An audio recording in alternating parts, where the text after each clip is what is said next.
नमस्कार दोस्तों, आपका स्वागत है सरकारी एकेडमी के ऑफिशियल यूट्यूब चैनल पर। आज का जो प्रैक्टिस सेट है, प्रैक्टिस सेट 16 है। अभी तक के प्रैक्टिस सेट आपने देखे होंगे तो प्रत्येक सेट में 20-20 क्वेश्चन देखने को मिले थे, पर आज से हम क्वेश्चन को बढ़ाने वाले हैं और 30 क्वेश्चन इस सेट में देखने को मिलेंगे। क्वेश्चन नंबर 1 की तरफ हम बढ़ते हैं दोस्तों। सूची 1 और सूची 2, तो ये मिलान वाला क्वेश्चन है और मिलान वाले जो क्वेश्चन है आपको वहाँ देखने को ज़रूर मिलेंगे। जैसे मोटरसाइकिल, डीजल ट्रक, जेट विमान, सामान्य बातचीत, इनका जो है डीबी से मेल करना है। यानी जब ये चलती हैं, ये जैसे यहाँ पर सामान्य बातचीत है, जब सामान्य बातचीत होती है तो कितनी डीबी की आवाज़ होती है।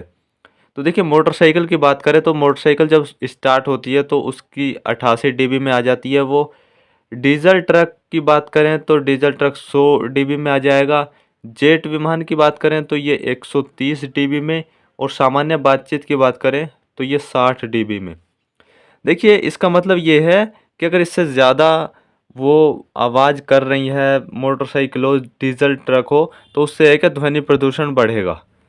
तो ये जो है एक प्रकार से आप कह सकते हो ये मानक है इन चीज़ों का। तो ये कौन सा ऑप्शन है? ए का दूसरा, तो ए का दूसरा इसमें दे रखा दोस्तों, बी का पहला और सी का चौथा और जी डी का तीसरा। तो पहला ही ऑप्शन हमारा सही हो जाएगा। और इसका एक्सप्लेनेशन अगर हम देखते हैं तो एक्सप्लेनेशन में भी ये चीज़ें दे रखी हैं, ये सामने लिखी हुई हैं। क्वेश्चन नंबर 102 की तरफ बढ़ते हैं हम। क्वेश्चन नंबर 102 क्या है? कथन ए दे रखा है और उसका कारण आर दे रखा। तो ऐसे क्वेश्चन भी हो सकता है आपको देखने को मिल जाएं। देखिए, जाड़े की ऋतु में दिल्ली में वायु प्रदूषण उच्च स्तर का रहता है। जो जाड़े की ऋतु होती है उसमें दिल्ली में वायु प्रदूषण उच्च स्तर का रहता है। इसका कारण दे रखा है कि मोटर गाड़ियों में दहन प्रक्रिया जाड़ों में बढ़ जाती है। तो निम्न में से कुछ सही उत्तर का चयन कीजिए। देखिए, ए और आर दोनों सही हैं और आर ए का सही स्पष्टीकरण है। ये पहला ऑप्शन दे रखा है। उसके बाद और एक्सप्लेनेशन अगर हम देखते हैं दोस्तों,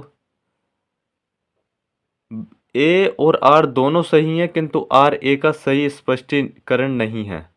तीसरा ऑप्शन दे रखा, ए सही है परंतु आर गलत है। चौथा ऑप्शन है ए गलत है परंतु आर सही है।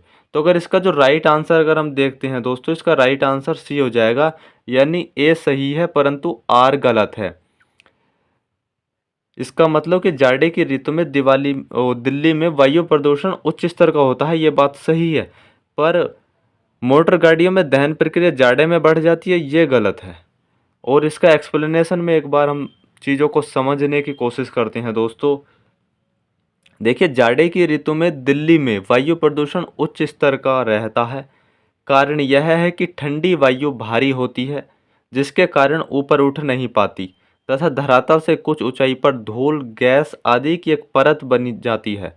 अतः कथन ए सही है किंतु कारण आर गलत है। राइट। क्वेश्चन नंबर 103 की तरफ बढ़ते हैं। क्वेश्चन नंबर 103, राष्ट्रीय स्वच्छ वायु कार्यक्रम केंद्र सरकार द्वारा किस वर्ष प्रारंभ किया गया? तो राष्ट्रीय स्वच्छ वायु कार्यक्रम केंद्र सरकार ने शुरू किया था, ये किस वर्ष कार्य शुरू किया गया था? तो ये 2019 में शुरू किया गया था। देखिए, इसकी फुल फॉर्म की बात करें एनसीएपी की, तो राष्ट्रीय स्वच्छ वायु कार्यक्रम, ये फुल फॉर्म आपसे हिंदी में पूछी जा सकती है। वहाँ पर आप याद करना कि अगर इंग्लिश में नहीं पूछी जा सकती, हिंदी में भी आपको याद करके जाना है, क्योंकि जो फुल फॉर्म होती है इंग्लिश में एलिमिनेट होने के ज़्यादा चांस रहते हैं, पर हिंदी में जो चांस है वो बहुत कम हो जाते हैं। देखिए, राष्ट्रीय स्वच्छ वायु कार्यक्रम केंद्र सरकार द्वारा वर्ष 2019 में प्रारंभ किया गया। इसका उद्देश्य व्यापक रूप से वायु प्रदूषण की समस्या से निपटना है। नेक्स्ट क्वेश्चन की बात करते हैं दोस्तों हम। हमारा नेक्स्ट क्वेश्चन क्या है? देखिए, क्वेश्चन नंबर 104, मेट्रोपॉलिटन शहरों में निम्नलिखित में से कौन सा मुख्य वायु प्रदूषक है? तो मुख्य वायु प्रदूषक की बात की गई है मेट्रोपॉलिटन शहर में। मेट्रोपॉलिटन शहर का मतलब वो होता है जैसे दिल्ली है, लखनऊ है, यानी जो बड़े बड़े शहर हैं वहाँ की बात ये चल रही है। तो O3 ओजोन भी है, और जी CO एंड SO2 भी है, CO2 और NO2 भी है। यानी इसका जो सही आंसर हो जाएगा दोस्तों, उपयुक्त सभी, यानी सारी गैसें हैं। और इसका एक्सप्लेनेशन एक बार हम देखते हैं। मेट्रोपॉलिटन शहरों में गाड़ियों से निकलने वाले धुएं में carbon dioxide, NO2, carbon monoxide, sulphur dioxide, सीसा, शीशे को लेड भी कहा जाता है, आपने देखा होगा, और ओजोन आदि मुख्य प्रदूषक हैं।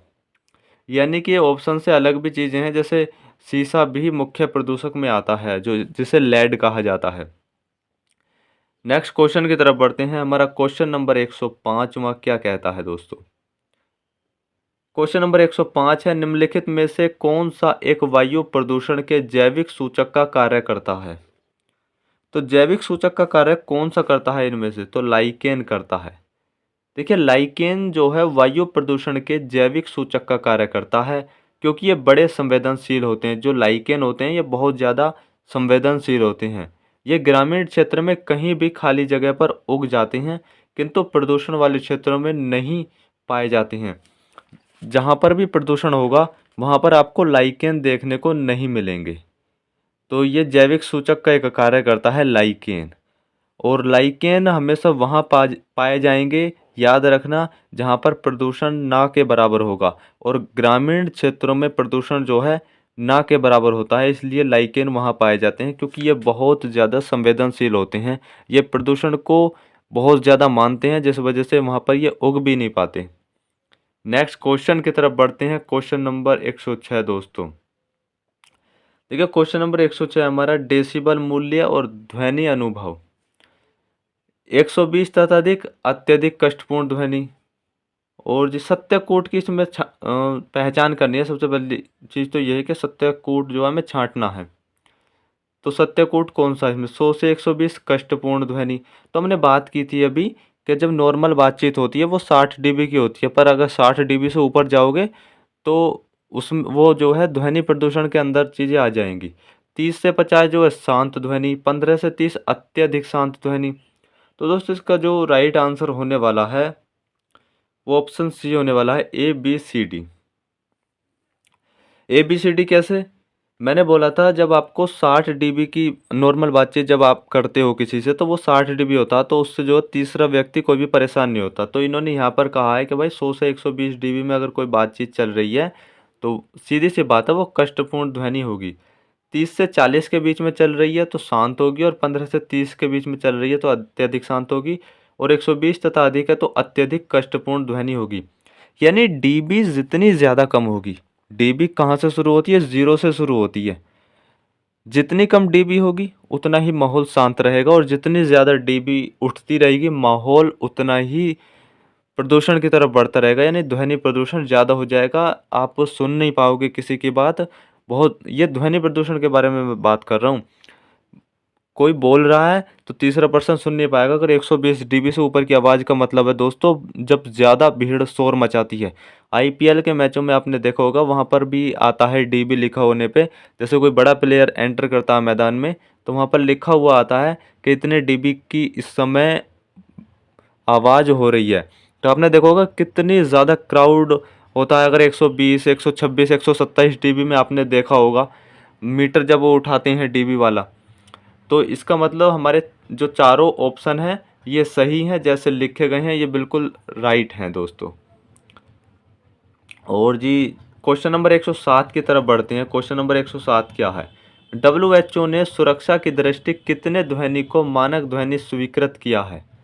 WHO वर्ल्ड हेल्थ ऑर्गेनाइजेशन, इसने सुरक्षा की दृष्टि से कितने ध्वनि को मानक ध्वनि स्वीकृत किया है दोस्तों?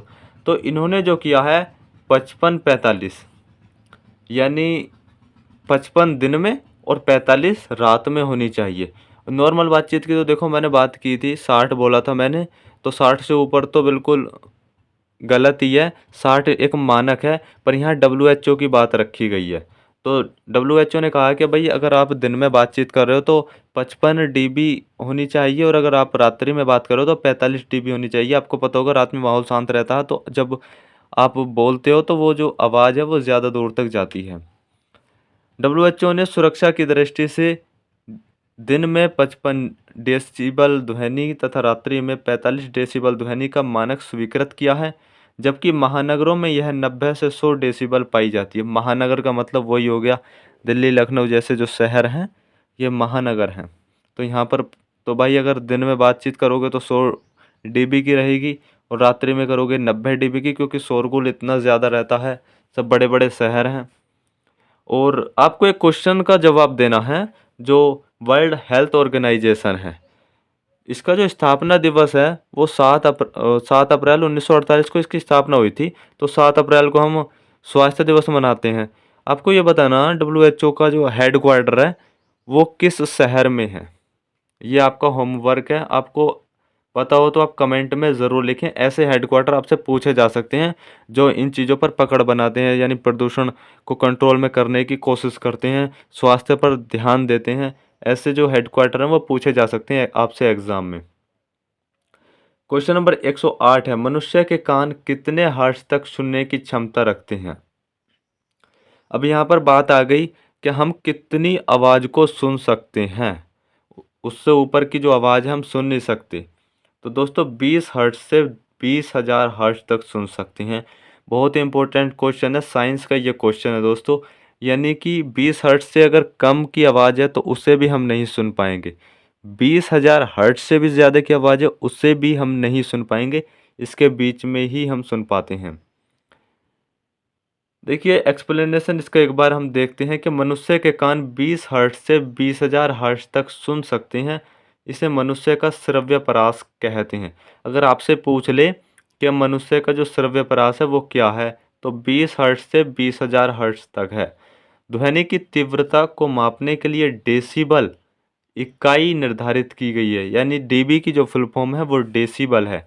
और डेसिबल मापक शून्य से प्रारंभ होता है। विश्व स्वास्थ्य संगठन ने शहरों में ध्वनि को उच्चता का स्तर 45 डीबी निर्धारित किया है।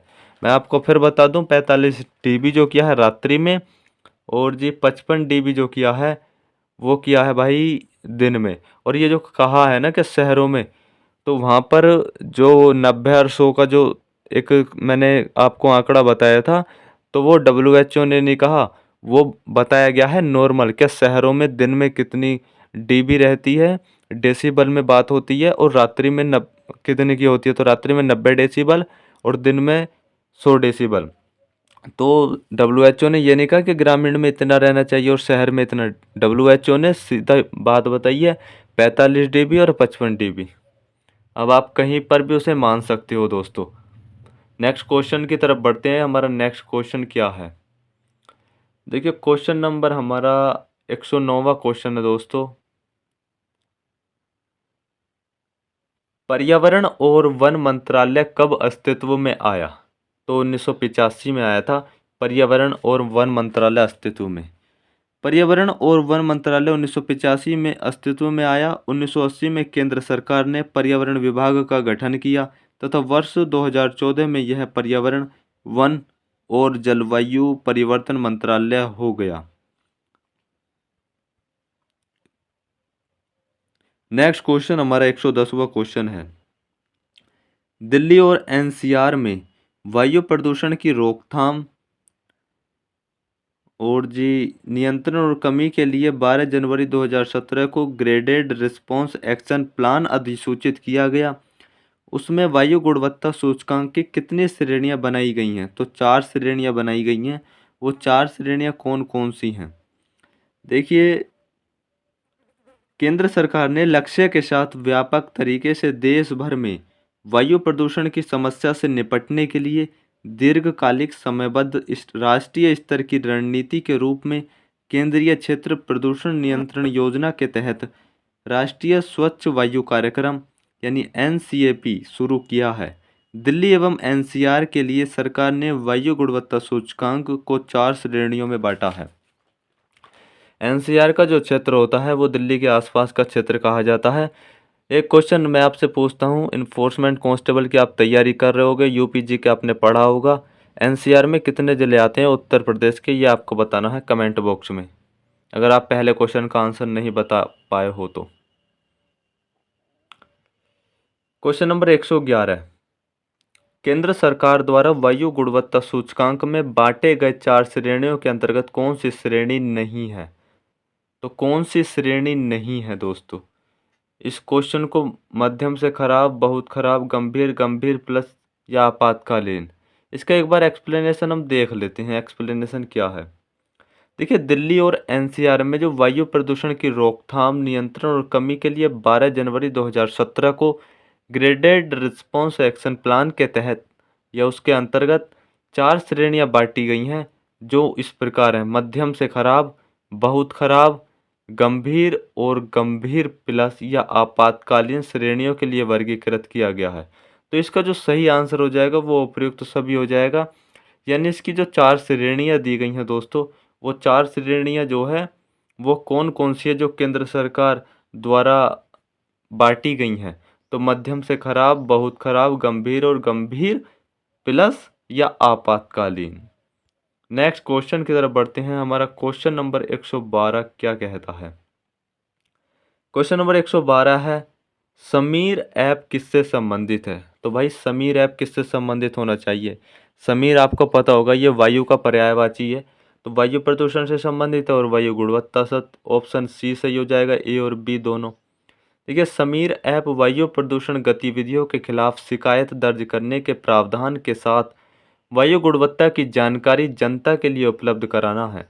वायु गुणवत्ता सूचना संग्रह और प्रसार एक केंद्रीकृत स्थान से किया जाता है। नेक्स्ट क्वेश्चन है क्वेश्चन नंबर 113। वायु प्रदूषण को नियंत्रित करने के लिए भारत सरकार द्वारा उठाए गए कदमों में शामिल है। यानी कि जो वायु प्रदूषण है उसे अगर नियंत्रित करना चाहे सरकार, तो सरकार ने कुछ कदम उठाए हैं। वो कदम कौन कौन से हैं? सीएनजी, एलपीजी जैसे स्वच्छ वैकल्पिक ईंधन की शुरुआत, सही बात है ये। मेट्रो सहित सार्वजनिक परिवहन नेटवर्क को बढ़ावा देना, ये बिल्कुल सही बात है। आपको पता होगा मेट्रो जो होती हैं वो बिजली से चलती हैं, और जो सार्वजनिक परिवहन है तो उस नेटवर्क को सरकार ने बढ़ाने की कोशिश की है, ताकि लोग अपने अपने वाहन लेकर शहरों में ना घूमें।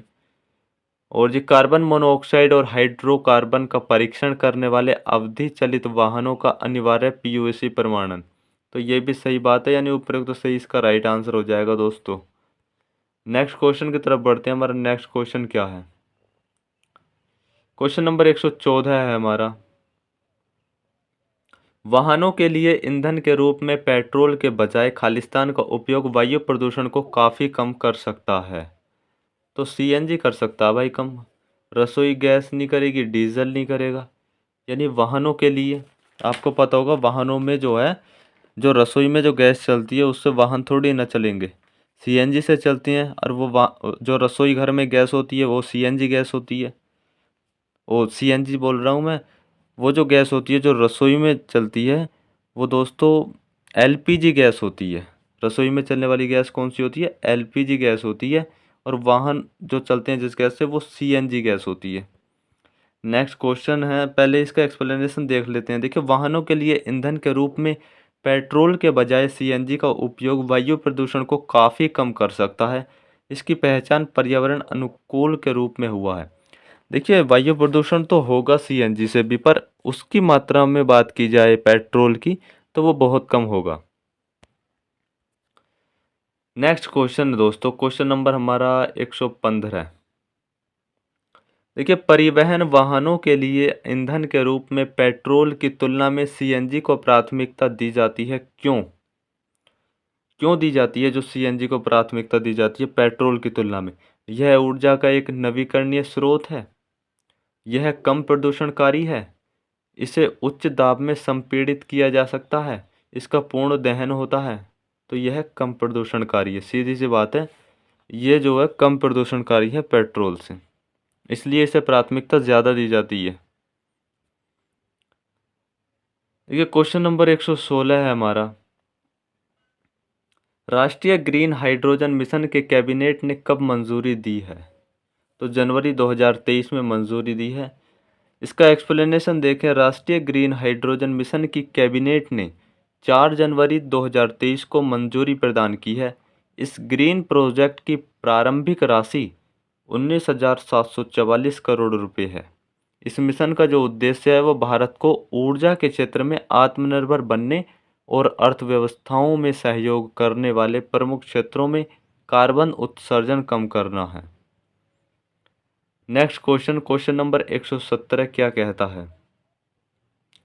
राष्ट्रीय ग्रीन हाइड्रोजन मिशन के तहत वर्ष 2030 तक कितने million metric tonne green hydrogen के उत्पादन की आवश्यकता होगी? तो 5 मिलियन मैट्रिक टन। दोस्तों क्वेश्चन जो है आपको अगर टफ लगे तो उसे नोट डाउन करते हुए चलें, क्योंकि जो कुछ फैक्ट हैं वो तो आपको याद करने ही पड़ेंगे। राष्ट्रीय ग्रीन हाइड्रोजन मिशन के तहत वर्ष 2030 तक 5 million metric tonne green hydrogen के उत्पादन की आवश्यकता होगी। आपको पता भी होगा करंट अफेयर में एक क्वेश्चन आया था, क्या कार्बन को जो है 0% पर लेके आने चाहते हैं, तो वो कितने वर्ष तक का जो टारगेट है वो रखा गया है? तो 2070 तक का टारगेट है कि जो कार्बन है उसकी मात्रा 0 हो जाए। नेक्स्ट क्वेश्चन की तरफ बढ़ते हैं। हमारा नेक्स्ट क्वेश्चन क्या है दोस्तों? क्वेश्चन नंबर हमारा है 118वां। ग्रेट ग्रीन वॉल प्रोजेक्ट क्या है? बहुत बहुत इंपॉर्टेंट क्वेश्चन है। ग्रेट ग्रीन वॉल प्रोजेक्ट क्या है? तो सही आंसर है 11 देशों की साइना सीमा। देखिए, ग्रेट ग्रीन वॉल प्रोजेक्ट सहारा मरुस्थल की दक्षिणी सीमा से लगे 11 देशों का समूह है। इस प्रोजेक्ट के माध्यम से पश्चिम से पूर्व की ओर अफ्रीका महाद्वीप के 8000 किलोमीटर लंबे और 15 किलोमीटर चौड़े क्षेत्र में पेड़ पौधों के साथ साथ वनस्पति और घास उगाई जाएगी। नेक्स्ट क्वेश्चन है क्वेश्चन नंबर 119वां क्या है हमारा? देखिए, क्वेश्चन नंबर 119वां है, क्या घर में हवा को साफ करने के लिए कौन सा पौधा लगाना चाहिए? यानी अगर आप अपने घर में लगाना चाहते हो पौधे, तो कौन सा पौधा लगाना चाहिए जो हवा को साफ करे? तो ये तो बेसिक भी आपको पता होगा इस चीज़ का, कि हम पेड़ पौधे जो भी घर में लगाते हैं तो हर एक पेड़ पौधा हमें ऑक्सीजन देता है और जो भी कार्बन होता है उसे कंज्यूम करने की कोशिश करता है, कोई सा भी पौधा हो। तो एरिका पॉम हो, मनी प्लांट हो, गोल्डन पेथोस हो, तो यानी इसका सभी हैं। कोई सा भी पौधा आप लगाओ घर में हवा को साफ करने के लिए, areca palm, money plant, golden pothos, गुलदाउदी आदि लगाना चाहिए। क्वेश्चन नंबर 120 है हमारा, कि इनमें से कौन सुमेलित नहीं है? हवा गुणवत्ता सूचकांक और रेटिंग यहाँ पर दे रखी। देखिए, अगर 0 से 50 है तो उसे कहेंगे कि अच्छा है यह रेटिंग। 51 से 100 है तो संतोषजनक। और जी 301 से 400 थोड़ा गंभीर नहीं, थोड़ा प्रदूषित नहीं कहेंगे, ये गलत है हमारा। 401 से 500 जो है वो गंभीर, इसको सही कहेंगे। जो 301 से 400 है दोस्तों, इसको हम मतलब कि प्रदूषित की श्रेणी में रखने वाले हैं। जैसे यहाँ पर देख सकते हो 301 से 400 को बहुत ख़राब रखा है। वहाँ पर उन्होंने थोड़ा प्रदूषित कहा था, पर ये बहुत ख़राब है, यानी प्रदूषण वाली स्थिति में आ जाएगा। बाकी जो है तीनों विकल्प जो इसके अलग थे वो सही हैं सारे। नेक्स्ट क्वेश्चन है दोस्तों क्वेश्चन नंबर 121। पर्यावरण संरक्षण अधिनियम कब पारित किया गया था? भाई बहुत इंपॉर्टेंट क्वेश्चन है, याद रखना। ये क्वेश्चन आपको देखने को मिलेगा, डेफिनेटली मिलेगा यार। पर्यावरण संरक्षण अधिनियम से तो क्वेश्चन मिलेगा ही। तो 1986 इसका सही आंसर हो जाएगा। और ये जो क्वेश्चन है ये बहुत से कॉम्पिटिटिव एग्जाम में पूछा हुआ क्वेश्चन है और ये सभी का फेवरेट क्वेश्चन है भाई। अगर पर्यावरण से क्वेश्चन आता है, एनवायरनमेंट से, तो यहाँ से क्वेश्चन पूछा जाता है। पर्यावरण संरक्षण अधिनियम 1986 में पारित किया गया था और इस अधिनियम के तहत उद्योगों का संचालन या संक्रिया करने वाले व्यक्तियों द्वारा निर्धारित मानकों से अधिक पर्यावरण प्रदूषकों का उत्सर्जन न होने देना। नेक्स्ट क्वेश्चन है क्वेश्चन नंबर 122वां, क्या कहता हमारा? जल की अधिनियम कब पारित हुआ, यानी प्रदूषण निवारण एवं नियंत्रण। भाई ये क्वेश्चन मैंने पीछे करा दिए हैं, अगर आपने पढ़ रखे होंगे वो शायद, तो क्वेश्चन ये कराए हुए आ रहे हैं। 1974 जल प्रदूषण निवारण एवं नियंत्रण अधिनियम 1974 में पारित किया गया था। नेक्स्ट क्वेश्चन की तरफ बढ़ते हैं दोस्तों। नेक्स्ट क्वेश्चन क्या है हमारा? Question number 123। रोग का नाम एक तरफ दूसरा कारण है। सिलोकोसिस, टेल्कम पाउडर, बाइसिनोसिस, ईंख के तंतु, इस तरीके से ये दे रखे हैं, मिलान करने हैं। बेसिकली चीज़ जो है ये है। अगर मिलान करने की बात करी जाए तो यहाँ पर एक चीज़ देख लेते हैं हम, या एक्सप्लेनेशन में दे रखा है दोस्तों। जो सिलिकोसिस है वो सिलिकॉन से संबंधित है, जो बाइसिनोसिस है वो कपास के तंतु से संबंधित है, जो बैगेसोसिस है वो ईख के तंतु से संबंधित है, और जो टेल्केसोसिस है वो टेल्कम पाउडर से संबंधित है। ये बिल्कुल याद हो जाएंगे। इसमें टेल्को आ गया तो इसमें भी टेल्कम है, इसमें सिलिको आ गया, इसमें भी सिलिकन है, इसमें बाइसिनोसिस आ गया तो भाई ये कपास वाला है, और बैगोसोसिस ये ईख के तंतु वाला है। ये दो आपको याद करने हैं, बाकी जो है चीज़ें जो आप यहाँ से कवर कर लोगे। नेक्स्ट क्वेश्चन है, क्वेश्चन नंबर 124वां क्या है? वायु प्रदूषण से कौन सा रोग नहीं होता है? Lung cancer, asthma, COP. भाई सीओपी होता है, लंग कैंसर भी होता है, फेफड़ों वाला कैंसर बोलते हैं, अस्थमा होता है, सांस लेने में दिक्कत होती है, पर ब्लड कैंसर नहीं होता। ब्लड कैंसर जो है वायु प्रदूषण से नहीं होता है, अन्य अस्थमा, लंग कैंसर और सीओपीडी वायु प्रदूषण के कारण होता है। नेक्स्ट क्वेश्चन, क्वेश्चन नंबर 125 हमारा क्या कहता है? निम्नलिखित में से कौन से कारण या कारक बेंजीन प्रदूषण उत्पन्न करते हैं? स्वचालित वाहन द्वारा निष्कासित पदार्थ, तंबाकू का धुआं, लकड़ी का जलना, रोगन किए गए लकड़ी के फर्नीचर का उपयोग। तो उपयोग तो सही इसका राइट आंसर होने वाला है। Next question, question number 126। भाई आपको सारे अधिनियम मिल जाएंगे यहाँ पर, पर्यावरण कानून दे रखे हैं और वर्ष दे रखे हैं। मैंने क्वेश्चन ये आपको कराए हुए भी हैं। पर्यावरण संरक्षण कानून और जल प्रदूषण के बचाव व नियंत्रण अधिनियम, वायु प्रदूषण व बचाव व नियंत्रण और जैविक विविधता अधिनियम उपयुक्त में से कौन सुमेलित नहीं है? यार अब भी करवाया ये क्वेश्चन तो। पर्यावरण संरक्षण कानून 1986 से है, और जल वाला मैंने आपको भी बताया था 1974 से, यहाँ पर 1979 दे रखा। वायु प्रदूषण व बचाव 1981, और जैविक विविधता वाला भाई 2000 है, और ये बहुत बार क्वेश्चन पूछा भी जाता है। देखिए यहाँ पर भी दे रखा है एक्सप्लेनेशन में 1974 जल प्रदूषण के बचाव व नियंत्रण अधिनियम, तो यही गलत था, बाकी तीनों सही थे। Next question, question number 127। Question number 127 है, और भाई सभी को पता होगा इसके बारे में। विश्व पर्यावरण दिवस कब मनाया जाता है? 5 जून को मनाया जाता है। विश्व पर्यावरण दिवस कब मनाया जाता है? 5 जून को। इसकी थीम बताओ आप, थीम क्या है विश्व पर्यावरण दिवस की?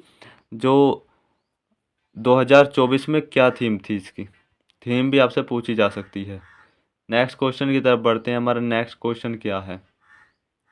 यहाँ पर इस तरीके से एक्सप्लेनेशन में चीज़ें दे रखी हैं। क्या विश्व पर्यावरण दिवस 5 जून को मनाया जाता है? इस दिवस को मनाने का जो मुख्य उद्देश्य है वो दुनिया भर के लोगों में पर्यावरण के प्रति जागरूकता फैलाना है। यानी कि ये जो दिवस मनाया जाता है इसलिए मनाया जाता है कि लोगों में जागरूकता फैले, क्या हमें जो है पर्यावरण को बचाना है। विश्व पर्यावरण दिवस पहली बार कब मनाया गया? 1972 में संयुक्त राष्ट्र संघ द्वारा मनाया गया। ये क्वेश्चन भी बन सकता है कि जो विश्व पर्यावरण दिवस है पहली बार कब मनाया गया? 1972 में। नेक्स्ट क्वेश्चन की बात करते हैं हम, क्वेश्चन नंबर 128। सतत विकास अवधारणा किसकी देन है? तो ब्रेटलैंड आयोग की देन है।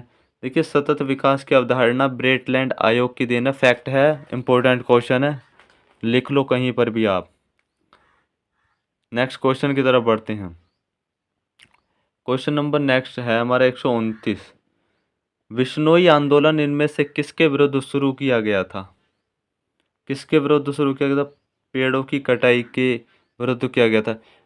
आपको पता होगा जो विश्नोई समाज के लोग होते हैं ये जीव जंतुओं की बहुत रक्षा करते हैं, पेड़ पौधों को बहुत ज़्यादा मानते हैं, और ये पेड़ को कटने से रोकने के लिए यहाँ तक की नौबत आ जाती है, और ऐसा हुआ भी है कि ये अपनी गर्दन कटवा सकते हैं पर पेड़ अपने सामने नहीं कटवा सकते। तो बिश्नोई आंदोलन पेड़ों की कटाई से संबंधित है, और ये बहुत ज़्यादा इन्वायरमेंट को मानने वाले लोग होते हैं जो बिश्नोई समाज के लोग होते हैं। बिश्नोई आंदोलन पेड़ों की कटाई के विरुद्ध शुरू किया गया था। नेक्स्ट क्वेश्चन, क्वेश्चन नंबर 130 व क्वेश्चन क्या है हमारा? नवीन स्क्रैप पॉलिसी के तहत कितने साल पुरानी कार का उपयोग नहीं किया जा सकता है? 20 साल पुरानी का। भाई वहाँ पर मैंने आपको बताया था क्वेश्चन में कि पिछले सेटों में मैंने ये क्वेश्चन कराया था, अगर लगातार आप सीरीज देख रहे होगे तो 15 से 20 वर्ष आपको मिला होगा कहीं। थ्योरी में भी ये चीज़ लिखी हुई है। तो 20 वर्ष और यहाँ पर 15 भी दे रखा है। तो ऐसे क्वेश्चन में आपको 20 की तरफ जाना है, क्योंकि वहाँ पर साफ-साफ बोला था कि कंडीशन पे डिपेंड करेगा। हो सकता है कि 15 साल के बाद उस गाड़ी की कंडीशन ना हो चलने की, तो उसे तो स्क्रैप कर ही दिया जाएगा।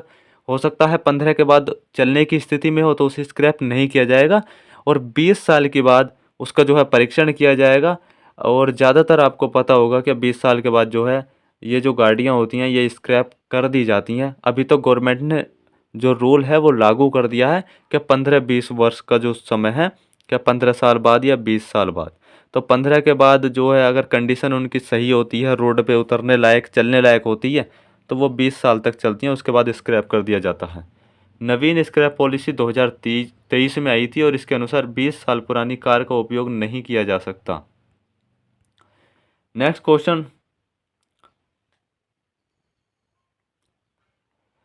आज के जो क्वेश्चन है हमारे हो चुके हैं। 30 क्वेश्चन है और प्रत्येक सेट में अब 30 ही क्वेश्चन आपको देखने को मिलेंगे। कोशिश ये है यार जल्दी से जल्दी आपका जो सिलेबस है वो कंप्लीट हो जाए।